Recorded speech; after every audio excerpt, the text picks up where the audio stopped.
ಸ್ನೇಹಿತರೆ ನಮಸ್ಕಾರ. ಸರಿಗಮಪದ ಪ್ರಖ್ಯಾತ ಸಿಂಗರ್ ಪೃಥ್ವಿ ಭಟ್ ಮತ್ತು ಅಭಿಷೇಕ್ ಅವರ ಅದ್ಧೂರಿಯಾದಂತಹ ಆರತಕ್ಷತೆ ಕಾರ್ಯಕ್ರಮ ಈಗಾಗಲೇ ಮುಗಿದಿದೆ.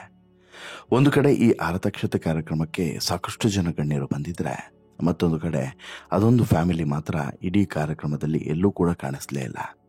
ಆ ಫ್ಯಾಮಿಲಿ ಬೇರೆ ಯಾವುದೂ ಅಲ್ಲ, ಅದೇ ಸಿಂಗರ್ ಮತ್ತು ಮೂಲಕ ತುಂಬ ಪಾಪ್ಯುಲಾರಿಟಿಯನ್ನು ಗಿಟ್ಟಿಸಿಕೊಂಡಂತಹ ಪೃಥ್ವಿ ಭಟ್ ಅವರ ತಂದೆ ಮತ್ತು ತಾಯಿ ಮತ್ತು ಅವರ ಕುಟುಂಬದ ವರ್ಗದವರು. ಹೌದು, ಪೃಥ್ವಿ ಭಟ್ ಮತ್ತು ಅಭಿಷೇಕ್ ಅವರು ಪರಸ್ಪರ ಪ್ರೀತಿಸಿ ಮದುವೆ ಆದವರು. ಮನೆಯವರ ವಿರೋಧದ ನಡುವೆ, ಅದರಲ್ಲೂ ಕೂಡ ಪೃಥ್ವಿ ಭಟ್ ಅವರ ಮನೆಯವರ ವಿರೋಧದ ನಡುವೆ ಕೂಡ ಮದುವೆ ಆದವರು. ಮದುವೆ ಆದ ಬಳಿಕ ಬೇರೆ ಬೇರೆ ರೀತಿಯಾದಂಥ ಡೆವಲಪ್ಮೆಂಟ್ಗಳು ಎಲ್ಲವೂ ಕೂಡ ನಡೆದಿತ್ತು. ಬಹುಶಃ ಅವೆಲ್ಲವೂ ಕೂಡ ನಿಮಗೆ ಗೊತ್ತಿದೆ. ಈ ಡೆವಲಪ್ಮೆಂಟ್ಗಳು ನಡೆದ ಬಳಿಕ ಭಾರಿ ವಿವಾದವನ್ನು ಕೂಡ ಸೃಷ್ಟಿ ಮಾಡಿತ್ತು ಇದೊಂದು ಮದುವೆ. ಅದಾದ ನಂತರ ಎಲ್ಲದೂ ಕೂಡ ತಣ್ಣಗಾಯಿತು. ಈಗ ಅದ್ದೂರಿಯಾದಂಥ ರಿಸೆಪ್ಷನ್ಸ್ ಕೂಡ ನಡೆದಿದೆ. ಈ ರಿಸೆಪ್ಷನ್ ಕಾರ್ಯಕ್ರಮದಲ್ಲಿ ಸಾಕಷ್ಟು ಜನ ಗಣ್ಯರು ಭಾಗವಹಿಸಿದ್ರು. ಬಹುಶಃ ಪೃಥ್ವಿ ಭಟ್ ಅವರ ತಂದೆ ತಾಯಿಯು ಕೂಡ ಎಲ್ಲವನ್ನು ಕೂಡ ಮರೆತು ಬರಬಹುದೇನೋ ಅಂತ ಹೇಳ್ಬಿಟ್ಟು ಎಲ್ಲರೂ ಕೂಡ ಭಾವಿಸಿದ್ರು. ಬಟ್ ಅದಾಗಲಿಲ್ಲ. ಕಾರಣವೂ ಕೂಡ ಇದೆ. ಇನ್ನು ಪೃಥ್ವಿ ಭಟ್ ಅವರ ಈ ರಿಸೆಪ್ಷನ್ ಬಗ್ಗೆ ಅವರ ತಂದೆ ತಾಯಿ ಏನು ಹೇಳ್ತಾರೆ ಅನ್ನುವಂಥ ಕುತೂಹಲ ಸಹಜವಾಗಿ ಎಲ್ಲರಲ್ಲೂ ಕೂಡ ಇರುತ್ತಲ್ವ, ಅದನ್ನು ನೋಡ್ತಾ ಹೋಗೋಣ. ಆಮೇಲೆ ಅದೇ ಕುತೂಹಲ ನಮಗೂ ಕೂಡ ಇತ್ತು. ಹಾಗಾಗಿ ಅವರ ತಂದೆ ಮತ್ತು ತಾಯಿ ಏನು ಹೇಳ್ತಾರೆ ಅನ್ನೋದನ್ನು ನೋಡೋದ್ರ ಜೊತೆಗೆ ಇನ್ನುಳಿದವರು ಈಗ ಪೃಥ್ವಿ ಭಟ್ ಮತ್ತು ಅಭಿಷೇಕ್ ಜೋಡಿಗೆ ಏನು ಹಾರೈಸಿದ್ರು, ಯಾರೆಲ್ಲ ಬಂದಿದ್ರು, ಎಷ್ಟು ಲಕ್ಷ ರೂಪಾಯಿ ಖರ್ಚಲ್ಲಿ ಈ ಆರತಕ್ಷತೆ ಕಾರ್ಯಕ್ರಮವನ್ನು ಮಾಡಿದ್ರು, ಎಲ್ಲವನ್ನು ಕೂಡ ನೋಡ್ತಾ ಹೋಗೋಣ. ಅದಕ್ಕಿಂತ ಮುಂಚೆ ನೀವಿನ್ನೂ ಕೂಡ ನಮ್ಮ ಚಾನಲನ್ನು ಸಬ್ಸ್ಕ್ರೈಬ್ ಮಾಡಿಲ್ಲ ಅಂದರೆ ದಯವಿಟ್ಟು ಕೂಡಲೇ ಸಬ್ಸ್ಕ್ರೈಬ್ ಮಾಡಿ ಸ್ನೇಹಿತರೆ. ಕಳೆದ ವಾರ ಸರಿಗಮಪ ಗಾಯಕಿಯಾಗಿ ಮಿಂಚಿದಂತಹ ಪೃಥ್ವಿ ಭಟ್ ಒಂದು ರೀತಿಯಲ್ಲಿ ಭಾರಿ ಸುದ್ದಿಯಲ್ಲಿದ್ದರು.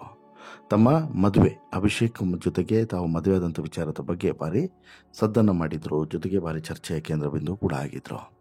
ಇದಾದ ಬಳಿಕ ಏನೂ ಕೂಡ ನಡೆದೇ ಇಲ್ಲ ಅನ್ನೋ ರೀತಿಯಲ್ಲಿ ಪೃಥ್ವಿ ಭಟ್ ತಮ್ಮಷ್ಟಕ್ಕೆ ತಾವು ತಮ್ಮ ಜೀವನವನ್ನು ಸಾಗಿಸೋದಕ್ಕೆ ಶುರು ಮಾಡಿದರು. ಟೆಂಪಲ್ ರನ್ ಎಲ್ಲವನ್ನು ಕೂಡ ಮುಗಿಸಿ ಬಂದು ಈಗ ಕೊನೆಯದಾಗಿ ಅದ್ದೂರಿಯಾಗಿ ರಿಸೆಪ್ಷನನ್ನು ಕೂಡ ಮಾಡ್ಕೊಂಡಿದ್ದಾರೆ. ಯಾಕಂತ ಹೇಳಿದ್ರೆ ತುಂಬ ಸಿಂಪಲ್ ಆಗಿ ದೇವಸ್ಥಾನದಲ್ಲಿ ಮದುವೆ ಆಗಿದ್ದಂತಹ ಅಭಿಷೇಕ್ ಮತ್ತು ಪೃಥ್ವಿ ಭಟ್ ಪರಸ್ಪರ ಪ್ರೀತಿಸ್ತಿದ್ರು. ದೇವಾಲಯವೊಂದರಲ್ಲಿ ಮಾರ್ಚ್ 27ನೇ ತಾರೀಕು ಮದುವೆಯನ್ನು ಕೂಡ ಆಗಿದ್ರು. ಖಾಸಗಿ ವಾಹಿನಿಯಲ್ಲಿ ಕೆಲಸ ಮಾಡ್ತಿರುವಂತಹ ಅಭಿಷೇಕ್ ಅವರನ್ನು ಪ್ರೀತಿಸಿ ಪೃಥ್ವಿ ಮದುವೆ ಆಗಿದ್ರು, ಮನೆಯವರ ವಿರೋಧದ ನಡುವೆಯೂ ಕೂಡ. ಇನ್ಫ್ಯಾಕ್ಟ್ ಈ ಮದುವೆ ಬಗ್ಗೆ ಯಾರಿಗೂ ಕೂಡ ಗೊತ್ತೇ ಇರಲಿಲ್ಲ. ಇದನ್ನು ಜಗಜ್ಜಾಹೀರು ಮಾಡಿದ್ದು ಪೃಥ್ವಿ ಭಟ್ ಅವರ ತಂದೆ. ಮಗಳ ಮದುವೆಯ ಬಗ್ಗೆ ಪೃಥ್ವಿ ಭಟ್ ಅವರ ತಂದೆ ಶಿವಪ್ರಸಾದ್ ಅವರು ವಿರೋಧವನ್ನು ವ್ಯಕ್ತಪಡಿಸಿದರು. ಅದಾದ ಬಳಿಕ ಒಂದಷ್ಟು ಆಡಿಯೋಗಳು ಕೂಡ ವೈರಲ್ ಆಗಿತ್ತು. ಸಂಗೀತ ಶಿಕ್ಷಕರಾದಂತಹ ನರಹರಿ ದೀಕ್ಷಿತರ ಮೇಲೂ ಕೂಡ ಆರೋಪ ವ್ಯಕ್ತವಾಗಿತ್ತು. ಇದಾದ ಬಳಿಕ ಈ ವಿಚಾರ ಭಾರಿ ಚರ್ಚೆಗೆ ಬಂದಿತ್ತು, ಮುನ್ನೆಲೆಗೆ ಬಂದಿತ್ತು. ಇನ್ಫ್ಯಾಕ್ಟ್ ಇದು ಆಗದೇ ಇದ್ದಿದ್ರೆ, ಈ ಆಡಿಯೋ ಹೊರಗಡೆ ಬರದೇ ಇದ್ದಿದ್ರೆ ಸಾಕಷ್ಟು ಜನರಿಗೆ ವಿಚಾರನೇ ಗೊತ್ತಿರಲಿಲ್ಲ ಬಿಡಿ, ಅದು ಅಲ್ಲಿಗೆ ತಣ್ಣಗಾಗ್ತಿತ್ತು. ಬಟ್ ವಿವಾದದ ಸ್ವರೂಪವನ್ನು ಪಡೆದುಕೊಳ್ಳುವಂತೆ ಮಾಡಿದ್ದೇ ಪೃಥ್ವಿ ಭಟ್ ಅವರ ತಂದೆ ಅಂತ ಹೇಳಿದ್ರು ಕೂಡ ಸುಳ್ಳಾಗಲ್ಲ. ಇದಾಯಿತು. ಇದಾದಮೇಲೆ ಈಕೆಯೂ ಕೂಡ, ಯಾರು ಪೃಥ್ವಿ ಭಟ್ ಕೂಡ ಇದ್ಯಾವುದಕ್ಕೂ ಕೂಡ ಜಗ್ಲಿಲ್ಲ. ಕ್ಲಾರಿಟಿಯನ್ನು ಕೊಡುವಂಥ ಒಂದು ಆಡಿಯೋವನ್ನು ಮಾಡಿದ್ರು. ಆ ಆಡಿಯೋವನ್ನು ಅವರ ತಂದೆ ಕಳಿಸಿದ್ರು. ನಂತರ ಸುಮ್ಮನೆ ಆಗಿಬಿಟ್ರು.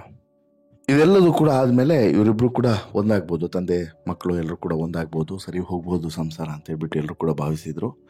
ಇದರ ನಡುವೆ ಆರತಕ್ಷತೆ ಕಾರ್ಯಕ್ರಮವೂ ಕೂಡ ಏರ್ಪಾಡಾಯಿತು. ಪೃಥ್ವಿ ಭಟ್ ಮತ್ತು ಅಭಿಷೇಕ್ ಅವರ ಆರತಕ್ಷತೆ ಕಾರ್ಯಕ್ರಮವೂ ಕೂಡ ಏರ್ಪಾಡಾಯಿತು. ಈ ಕಾರ್ಯಕ್ರಮಕ್ಕೆ ಗಣ್ಯಾತಿ ಗಣ್ಯರಿಗೆ ಆಹ್ವಾನವೂ ಕೂಡ ಹೋಯಿತು. ಪೃಥ್ವಿ ಭಟ್ ಹಾಗೂ ಅಭಿಷೇಕ್ ಆರತಕ್ಷತೆ ಸಮಾರಂಭದಲ್ಲಿ ಸಾಕಷ್ಟು ಜನ ಸೆಲೆಬ್ರಿಟೀಸ್ಗಳು ಬಂದು ಈ ಜೋಡಿಗೆ ಶುಭವನ್ನು ಹಾರೈಸಿದರು. ಆದರೆ ಈ ಜೋಡಿಗಳ ಫ್ಯಾಮಿಲಿಯಲ್ಲಿ ಒಂದು ಫ್ಯಾಮಿಲಿ ಮಾತ್ರ ಕಾಣಿಸ್ಲಿಲ್ಲ. ಅದೇ ಪೃಥ್ವಿ ಭಟ್ ಅವರ ತಂದೆ ತಾಯಿ ಮತ್ತು ಅವರ ಹತ್ತಿರದ ಸಂಬಂಧಿಕರು, ಇವರ್ಯಾರು ಕೂಡ ಕಾಣಿಸ್ಲಿಲ್ಲ. ಇನ್ನು ಈ ರಿಸೆಪ್ಷನ್ಗೆ ನಿರೂಪಕಿ ಅನುಶ್ರೀ ಅವರಾಗಿರ್ಬೋದು, ವಿಜಯ ಪ್ರಕಾಶ್ ದಂಪತಿ ಆಗಿರ್ಬೋದು, Mokshitha Pai, Bigg Boss season winner Hanumantha ಇರ್ಬೋದು, ಎಲ್ಲರೂ ಕೂಡ ಬಂದಿದ್ರು. ಜೊತೆಗೆ ಸಾಕಷ್ಟು ಜನ ಇಲ್ಲಿ ಸರ್ಪ್ರೈಸನ್ನು ಕೂಡ ಕೊಟ್ಟರು, ಈ ಜೋಡಿಗೆ ಶುಭ ಹಾರೈಸಿದ್ರು. ಪ್ರಮುಖವಾಗಿ ಹಂಸಲೇಖ ಅವರ ಪತ್ನಿ ಲತಾ ಹಂಸಲೇಖ ಅವರು ಕೂಡ ಇಲ್ಲಿಗೆ ಬಂದು ದಂಪತಿಗಳಿಗೆ ಶುಭ ಹಾರೈಸಿದ್ದು ಮಾತ್ರವಲ್ಲದೆ ಆಶೀರ್ವಾದವನ್ನು ಕೂಡ ಮಾಡಿ ಹೋದರು ಅನ್ನುವಂಥದ್ದು ವಿಶೇಷ. ಇನ್ನು ಈ ಕಾರ್ಯಕ್ರಮಕ್ಕೆ ಬಂದಂತಹ ಬಹುತೇಕ ಎಲ್ಲರೂ ಕೂಡ ಈ ಜೋಡಿಯ ಈ ಸಂಭ್ರಮದ ಕ್ಷಣಕ್ಕೆ ಜೊತೆಯಾದರು.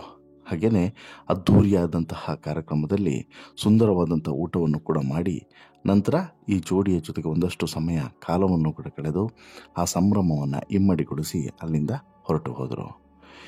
ಇನ್ನು ಅಭಿಷೇಕ್ ಮತ್ತು ಈ ಪೃಥ್ವಿ ಭಟ್ ಸಾಕಷ್ಟು ವರ್ಷಗಳಿಂದ, ಕಳೆದ 12 ವರ್ಷಗಳಿಂದ ಪರಸ್ಪರ ಪ್ರೀತಿಸ್ತಿದ್ರು.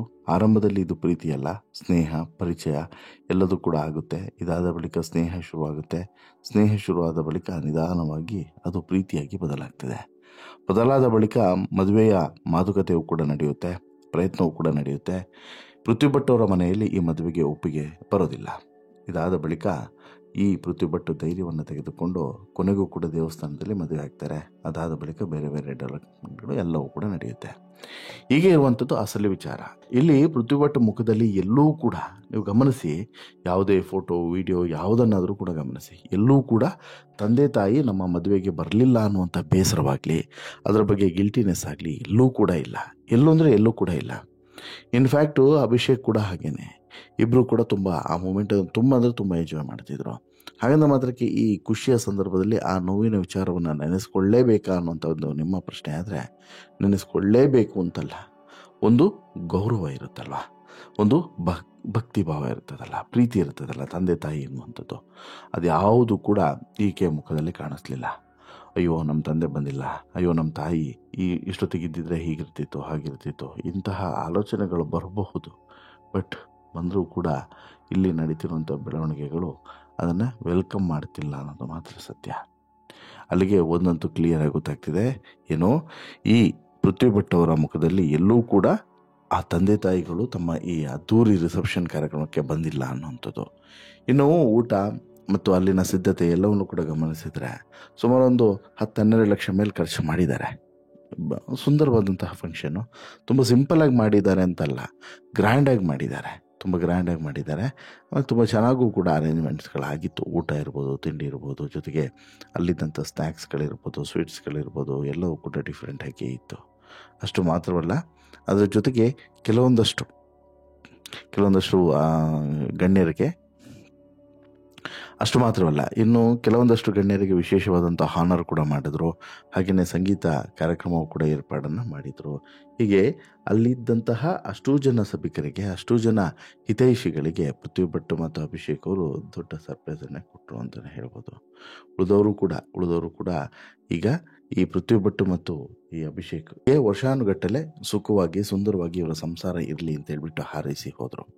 ಇದರ ಜೊತೆಗೆ ಪ್ರಮುಖವಾಗಿ ಇಲ್ಲಿ ಪೃಥ್ವಿ ಭಟ್ ಅವರ ತಂದೆ ತಾಯಿಯನ್ನು ಕರೆಯುವಂಥ ಕೆಲಸವನ್ನು ಮಾಡಿದ್ರ, ಕನ್ವಿನ್ಸ್ ಮಾಡುವಂಥ ಪ್ರಯತ್ನವನ್ನು ಮಾಡಿದ್ರ ಅಂತೇಳಿ ಕೇಳಿದ್ರೆ 100% ಮಾಡಿದ್ದಾರೆ. ಆದರೆ ಅವರ ತಂದೆ ಯಾವುದೇ ಕಾರಣಕ್ಕೂ ಕೂಡ ಇಲ್ಲ, ನಾನು ನನ್ನ ಪಾಲಿಗೆ ಪೃಥ್ವಿ ಭಟ್ ಇನ್ನಿಲ್ಲ ಅನ್ನುವಂಥದ್ದನ್ನು ಡಿಸೈಡ್ ಮಾಡ್ಕೊಂಡಿದ್ದಾರೆ ಅನ್ನೋದು ಗೊತ್ತಾಗ್ತಿದೆ.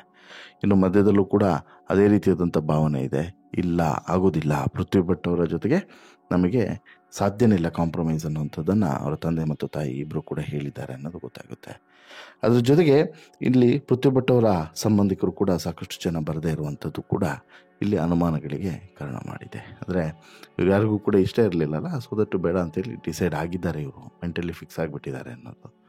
ಇನ್ನು ಪೃಥ್ವಿ ಭಟ್ ಅವರ ಜೊತೆಗೆ ಸರಿ ಹೋಗೋದಕ್ಕೆ ಒಂದು ದಾರಿ ಇದೆ, ಅದೇನು ಅಂತ ಹೇಳಿದ್ರೆ ಮಗುವಾಗಬೇಕು.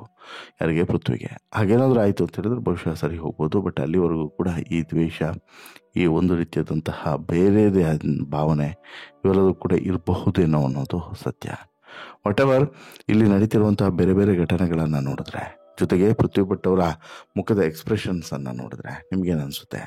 ಜೊತೆಗೆ ಈ ಮುದ್ದಾದಂಥ ಜೋಡಿಗೆ ನೀವೇನು ಹಾರೈಸೋದಕ್ಕೆ ಇಚ್ಛೆ ಪಡ್ತೀರಾ? ದಯವಿಟ್ಟು ಕಮೆಂಟ್ ಮಾಡಿ ತಿಳಿಸಿ. ಹಾಗೆಯೇ ಈ ಸ್ಟೋರಿ ಇಷ್ಟ ಆಯಿತು ಅಂತ ಹೇಳಿದ್ರೆ ಲೈಕ್ ಮಾಡಿ, ಶೇರ್ ಮಾಡಿ, ಚಾನಲ್ಗೆ ಸಬ್ಸ್ಕ್ರೈಬ್ ಆಗೋದನ್ನು ಮರಿಬೇಡಿ. ಧನ್ಯವಾದ.